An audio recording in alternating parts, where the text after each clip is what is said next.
Baik, assalamualaikum warahmatullahi wabarakatuh. Ya, kita lanjut ini penyusutan arsip.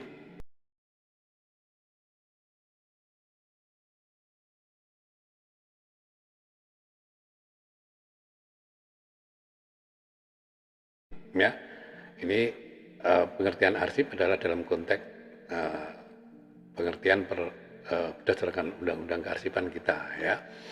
Tapi biasanya untuk teks-teks berbahasa Inggris ini biasanya record disposal, jadi arsip dinamis. Nah, ini kalau akan lebih baik ya kalau penyusutan arsip dinamis ya, karena tidak ada penyusutan untuk archives ya, jadi arsip statis tidak ada penyusutan ya. Oke lah, itu tidak apa-apa ya. Oke, baik, saya mengikuti ini aja, penyusutan arsip. Ya, apa itu penyusutan arsip dan bagaimana caranya? Ini lagi-lagi saya akan bersandar pada ini ya, peraturan perundang-undangan. Jadi di dalam Undang-Undang Nomor 34 tahun 2009, itu pasal 49 itu diatur tentang penyusutan arsip. Ya, nah penyusutan arsip berdasarkan undang-undang itu, yaitu ada tiga pengertian ini. Jadi pemindahan arsip inaktif dari unit pengolah ke unit kearsipan, ya, dari central file ke record center. Kemudian yang kedua, pemusnahan arsip ya yang telah habis masa retensinya. Nah, masa retensinya ini dapat diketahui dari tadi ya video sebelumnya, yakni jadwal retensi ya. Yang ini jadi pemusnahan arsip bisa dilakukan untuk arsip yang tidak memiliki nilai guna ya, maksudnya nilai guna permanen yang disimpan menjadi arsip statis ya. Nah, pelaksanaan penyusutan ini sesuai dengan peraturan perundang-undangan. Jadi pelaksanaannya pun diatur ya sesuai dengan peraturan perundang-undangan. Nah, yang ketiga dari konsep penyusutan ini adalah penyerahan. Jadi penyusutan yang dimaksud dalam peraturan ini adalah pemindahan, pemusnahan, dan penyerahan. Jadi yang terakhir, yang ketiga, penyerahan, yaitu penyerahan dari oleh pencipta arsip kepada lembaga-lembaga kearsipan. Ya, lembaga kearsipan itu di mana? Ya, berdasarkan undang-undang itu kan ada lembaga arsip perguruan tinggi, ada lembaga arsip kabupaten kota, ada lembaga arsip provinsi, dan ada lembaga arsip nasional Republik Indonesia ya. Ini ya. Nah, dari peraturan pemerintah ya 1979 pasal 2, jadi itu juga sama ya, sesuai dengan perundang-undangan. Jadi memindahkan, memusnahkan, dan menyerahkan arsip statis ya ke lembaga ini, ke ANRI ya. Kalau di dalam PP ini ANRI, tetapi kemudian kan peraturan pemerintah ini lebih rendah dibanding undang-undang ya, maka yang dipakai undang-undang ya sekarang ya. Jadi tidak hanya diserahkan ke ANRI, tapi bisa diserahkan di lembaga kearsipan perguruan tinggi, lembaga kearsipan daerah ya, provinsi maupun kabupaten kota ya gitu. Nah, kemudian ini menurut undang-undang ini pasal 48 ini tadi ya sudah yang saya sebutkan. Jadi lembaga negara, pemerintah daerah, perguruan tinggi, serta BUMN ya, badan usaha milik negara, dan BUMD ini wajib memiliki jadwal retensi ya. Jadwal retensi ini sebagai panduan untuk melakukan penyusutan ya dalam konteks ini ya. Oke. Nah, ini jadwal retensi yaitu ditetapkan oleh pimpinan lembaga negara, pemerintah daerah, perguruan tinggi negeri, serta BUMN dan BUMD ya. Ini. Nah, kemudian ini untuk perguruan tinggi ya, satuan kerja di lingkungan perguruan tinggi ini negeri wajib menyerahkan arsip statis kepada arsip perguruan tinggi di lingkungannya. Nah, ini malah ada punishment di undang-undang itu. Setiap orang yang dengan sengaja memusnahkan arsip di luar prosedur yang benar, ya maka dia dapat dipidana dengan pidana penjara paling lama 10 tahun dan denda paling banyak 500 juta rupiah. Ya. ini ada punishment bagi yang tidak memusnahkan arsip sesuai dengan prosedur. Ya, ini maksudnya untuk ini arsip ya dari instansi pemerintah ini yang disebut tadi ada BUMN dan seterusnya. Tapi kalau misalnya arsip perusahaan ya yang sumber dananya bukan dari pemerintah, maka kalau ada pegawainya yang menghalangkan, maka ketentuan punishment-nya tentu di pimpinan perusahaan yang bersangkutan ya. Oke. Itu ya. Nah, kemudian ini aspek legalitas dari sumber hukum untuk penyusutan ini ada Undang-Undang 43, kemudian PP nomor 34 ya, tahun ini Surat Edaran Kepala ANRI tahun sekian, Undang-Undang nomor 8 tahun 1997 ini tentang dokumen perusahaan ya, dokumen perusahaan dalam konteks ini perusahaan ya yang didanai oleh uang negara ya. Kalau di lingkungan UGM ini sudah ada SK Rektor nomor sekian dan seterusnya ya. Oke. Itu. Nah, dari aspek fungsi penyusutan ini adalah upaya melestarikan ini arsip yang mempunyai nilai guna permanen atau sekunder ya. Kalau di tingkat universitas ini arsip tersebut dapat digunakan untuk merekonstruksi memori di universitas yang bersangkutan. Nah, penyusutan dari aspek fungsi yang berikutnya yaitu ada upaya menyelamatkan bukti pertanggungjawaban ya nasional, kalau di tingkat nasional, provinsi, kabupaten dan juga kabupaten kota dan juga di universitas untuk tingkat universitas. Nah, kemudian fungsi lain dari penyusutan ini ada jadi arsip-arsip yang diserahkan ya, di lembaga kearsipan itu sangat berguna untuk riset ya, penelitian apapun ya. Ini yang berikutnya dengan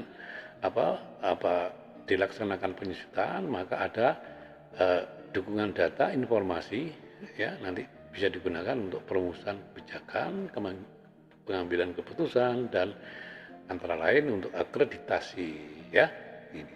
Oke. Baik. Nah, ini yang menjadi soal kapan arsip itu disusutkan. Nah, kalau sudah punya jadwal retensi itu kan sudah jelas ya kapan arsipnya harus musnah, kapan arsipnya harus pindahkan, kapan arsipnya harus diserahkan. Nah, biasanya ini yang terjadi kalau belum punya jadwal retensi arsip ya. Jadi arsip-arsip yang di unit pengolah di central file itu semuanya masih dianggap sebagai arsip aktif. Ya, padahal ada kemungkinan besar di antara arsip-arsip di central file itu sudah menjadi arsip inaktif. Ya, kalau tidak mempunyai jadwal retensi. Ya. Nah, kemudian kalau tidak punya jadwal retensi, maka yang terjadi adalah di lingkungan unit kearsipan atau record center itu cenderung dianggap sebagai ini tempat sampah, jadi buangan kertas-kertas ya. Itu ya kalau tidak punya jadwal retensi, dan ini biasanya banyak terjadi di beberapa instansi ya. Jadi tidak perlu buat record center, toh itu nanti bisa dimusnahkan. Ya, itu kalau pemahaman ini. Jadi ini sangat terkait nanti bagaimana apresiasi pimpinan terhadap arsip ini ya.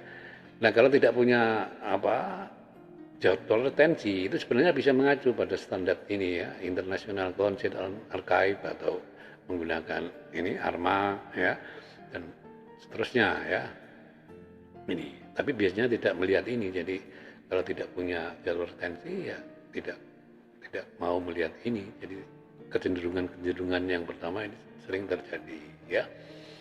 Nah, kalau tidak punya jadwal retensi di beberapa instansi itu biasanya melakukan pemusnahan seenaknya sendiri.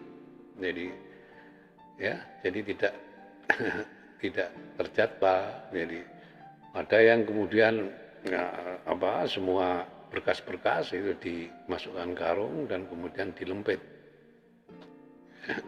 Dilempit itu maksudnya dijual menjadi uangnya itu yang dilempit. Jadi ada istilah di beberapa instansi itu.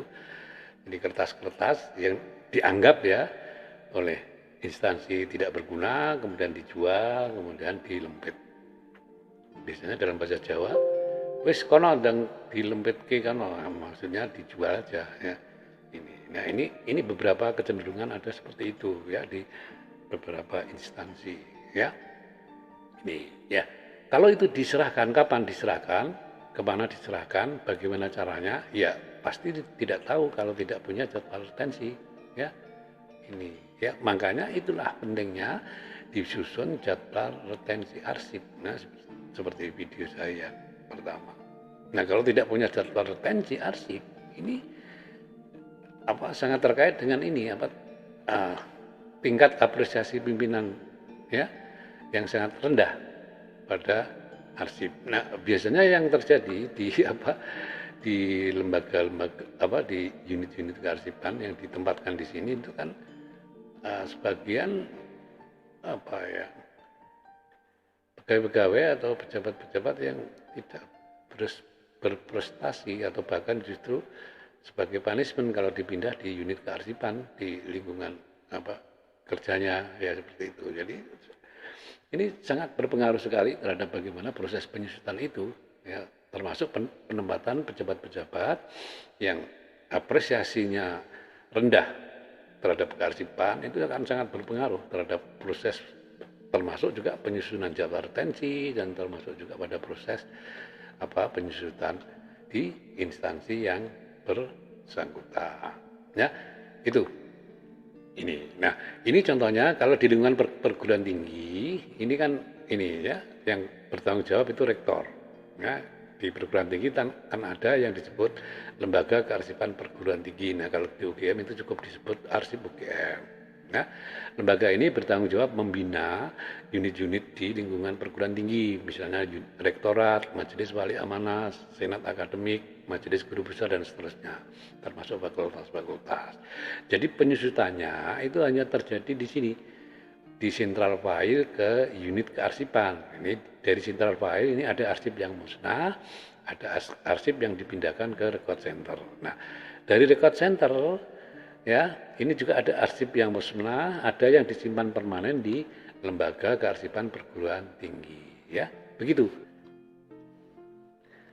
Ya, begitu juga misalnya di tingkat provinsi yang bertanggung jawab itu gubernur ya. Nah, proses penyusutannya ini dari unit pengolah, ini ada yang musnah, ada yang dipindahkan ke unit kearsipan atau record center ya. Kemudian dari record center atau unit kearsipan ini nanti sesuai dengan jadwal retensinya itu ada yang musnah, ada yang disimpan permanen dan diserahkan ke ini ya sekarang namanya dinas ya. Dinas Perpustakaan dan Arsip Daerah atau apapun ya ini. Jadi di tingkat provinsi atau sering disebut unit kearsipan 1 ya sesuai dengan undang-undang kearsipan itu ya. Ini untuk yang di tingkat provinsi. Nah kemudian yang di tingkat kabupaten sama hanya ini penanggung jawabnya adalah bupati atau wali kota. Nah prosedur penyusutannya sama. Jadi dari unit pengolah ini ada arsip yang musnah, ada arsip yang dipindahkan ke unit kearsipan record center ya. Siapa yang memindahkan ya ini organisasi perangkat daerah ya, misalnya dinas kependudukan atau dinas apapun itu ya.